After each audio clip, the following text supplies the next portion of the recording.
Et ceux qui se trouvent là-bas, là où on te donne des cours. Alors au départ, tu auras l'impression que tu es dit sage devant ton père et ta mère. Et cette façon de faire va te rattraper. Parce que ce que toi tu veux faire là, on le fait quand on a déjà une sécurité dans tous les plans. Mais toi tu vas te précipiter et tu penses que tu es plus maligne que celle qui respecte ses parents, qui prend ses cours, qui obtient ses diplômes. De mois après de mois, lorsqu'elle aura un emploi, et que toi, tu te retrouves encore au quartier, les anciens fumeurs sont encore se moquer de ton corps, que tu as bougillé partout. Ils disent, quand on dit seulement, Jeanne, ok, c'est là qu'on fait le mariage. Donc, le fumeur même, c'est lui qui annonce que toi, tu vas mourir célibataire. Il dit, hé, non! Il dit, mais c'est toi qui m'avais gâté. Il dit, qui? Est-ce que tu étais obligé de me suivre? Mais lorsqu'on annonce celle qui respectait ses parents, qui a amassé ses diplômes, qui gardait son corps, il dit, non, hé, celle-là, de la grâce de Dieu.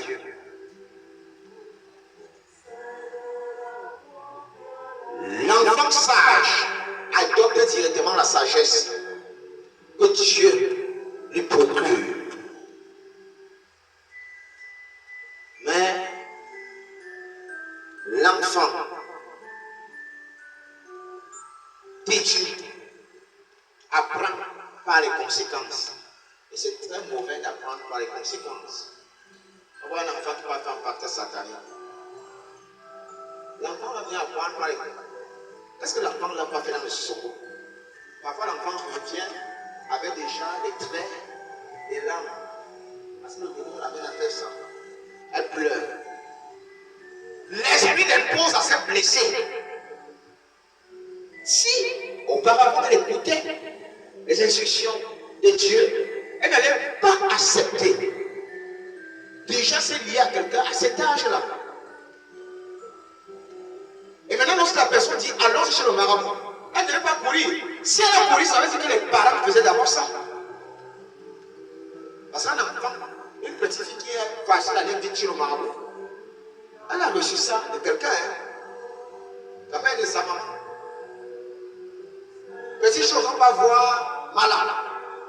Donc elle est après, elle est enseignée comme ça. Alors, jeune homme, jeune fille, cesse de te moquer de tes parents. Adopte leur sagesse, qui est de magnifier les voies de Dieu. Derrière les voies de Dieu se trouve l'Esprit de Dieu. On appelle l'eau de vie. Pour avoir l'eau de vie, il faut donc accepter Jésus-Christ. Voilà comment appréhender la vie.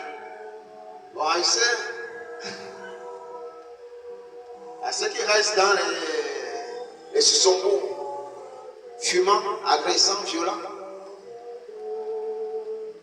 n'est pas encore perdu quand on a le souffle de vie. On peut changer de vie.